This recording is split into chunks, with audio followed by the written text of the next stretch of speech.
Hello, this is Brent Faulkner with MB Intel, and I'm here to talk a little bit today about surveys and how they can work in community risk reduction. So think of a survey as if you were actually sending a firefighter out to someone's house to do a home safety assessment with them. With virtual community risk reduction, the survey is specific to you. So this is a very generic looking one. If this were your survey, it would have your fire department logo here and whatever picture you decided up here. Typically, department would choose something along the lines of like their headquarters station with apparatus out front, or fire leadership lined up, or a recent call, something along those lines. But make it your own. Your name would go here, so your fire department name would go here, helping improve your home safety. Okay. Now, as we go down, again, your name would be here. This is your survey. We're looking to help for a home safety survey. Thank you for your participation. It'll take just a few minutes to finish. Fill in your information below to get started. Now, this is a very generic map because this is just a generic survey. Your survey would have whatever map you provide for us for your community. So it needs to be broken down into geographical areas. So for example, some departments choose to do it by fire station location or fire station response area. So that way we could choose fire station 1, fire station 2, fire station 3. So in the drop down menu here, that's what you would actually see. Fire station 1, 2, 3, 4, and so on and so forth. A larger organization might choose to do it by city if you're servicing multiple cities. So we would have city A, city B, city C, city D, and a map depicting the geographical location of all of those cities. We can really break it down however you want. Some organizations might want it by zip code. Other organizations might want it by voter districts. Whatever you would like, as long as you provide the map for us, we can go ahead and make a list. Now, underneath of that list is, as you can see, the address. This is not required. What is required is they have to choose one of the locations from the drop-down menu, and that becomes important. You'll see when we do take a look at the report. Okay, so a lot of individuals flat out will not give us their address, and that's okay. We have no problem with that. We're not looking to invade their privacy. So if someone chooses it, great. If they don't, let's just move on. So I go ahead and hit the Start Survey button. So you go ahead and pick whatever categories you want, as well as whatever questions you would like to have. This is specific to you. You choose the pictures associated with it as well. So this is our smoke alarm section. Very basic question if you would like to have this one asked. Does your home have a working smoke alarm? And I choose yes or no. Okay, so I'll go ahead and say yes, it does. This bar tells me how much I'm progressing, obviously. Second question we have is carbon monoxide detector. Does your home have at least one working CO detector? And I'm going to say no, I don't. So again, you guys choose the categories as well as the questions. Now, escape plans, how I have it set up here, is just a little bit different. The previous two categories only had one question in them. Escape plans has multiple. So, do you have an escape plan if there's an emergency such as a fire in your home? Sure, yes I do. Can all occupants of your home escape without assistance in an emergency?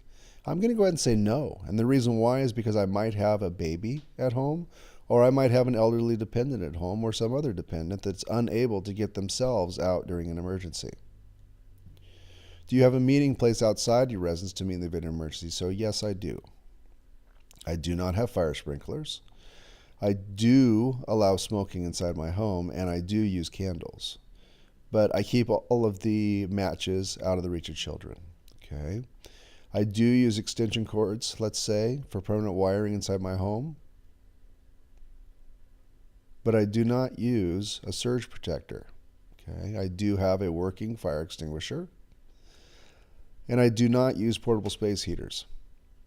I do have a fireplace, but I do not have a spark arrestor installed on my chimney. So I'm going to go ahead and say no. So again, you choose whatever categories you want, whatever pictures you want, and whatever questions you want for your survey.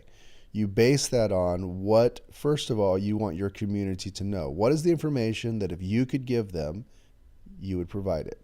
Second is, what is the information that you would like data collected on? Because we're collecting the data in the background on all of these. So is your home within 2 miles of a wildland area? Yes, mine is.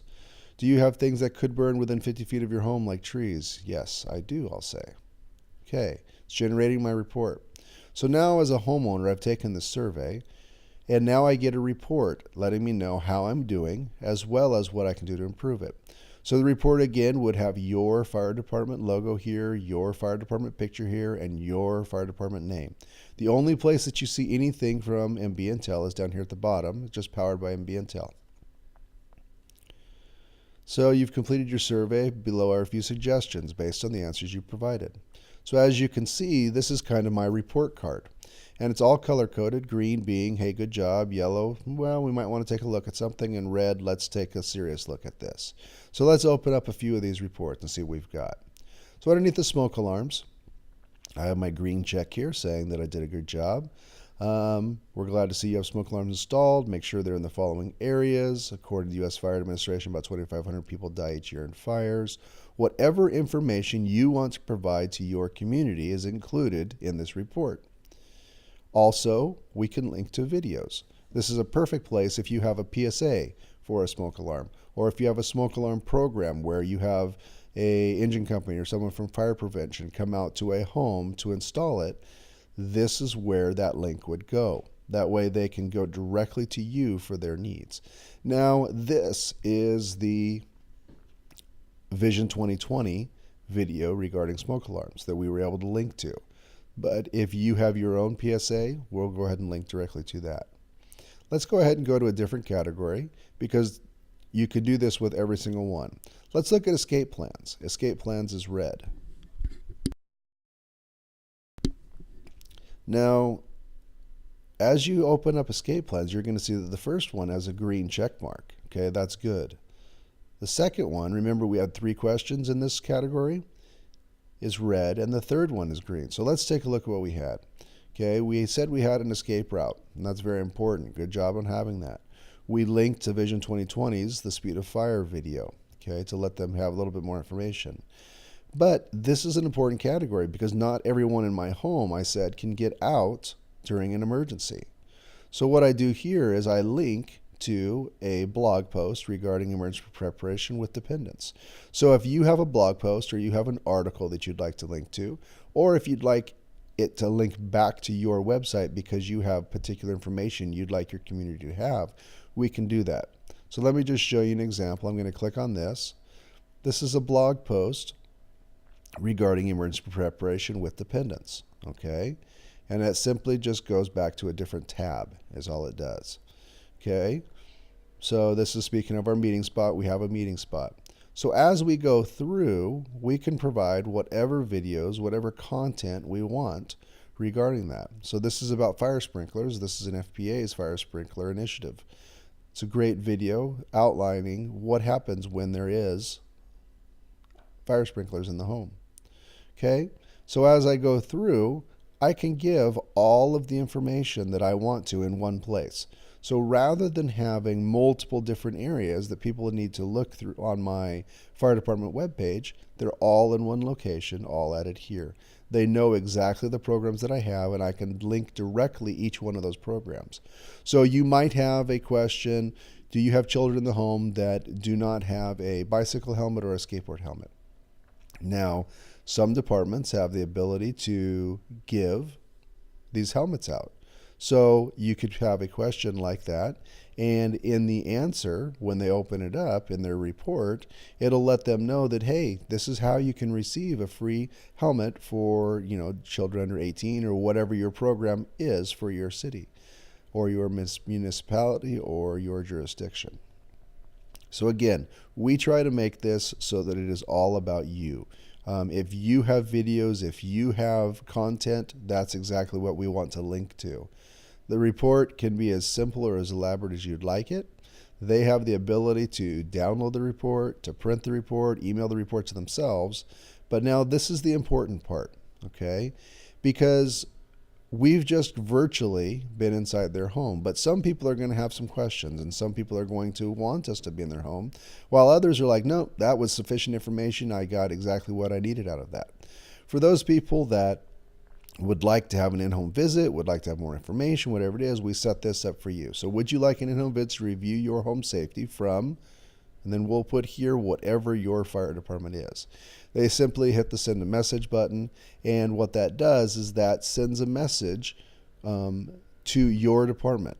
So you pick who you would like that email to go to so that you can get back in contact with your customers. So this was just an introduction to you regarding how we can utilize different surveys to do a lot of our community risk reduction work virtually. And I hope you enjoyed it. We're going to take a look at our other videos that are going to be explaining the results page that you get or the report that you get based on these surveys so that you can make better decisions. Thank you.